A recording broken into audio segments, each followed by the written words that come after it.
But look, I think Trump's worldview, as I said earlier, is really like it's a spheres of influence multipolar worldview. And people say, why is Trump beating up on the Europeans? Why is he forcing them to do all these things? Why isn't he focusing more on China and Russia and these others?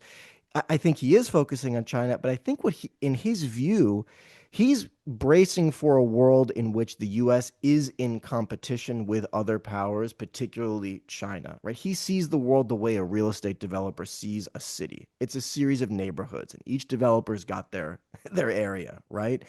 And so when he's threatening to take over Greenland or wants to establish control over the Panama Canal or he's not going to take over Canada, but wants to bind Canada in an even more subservient relation to the US.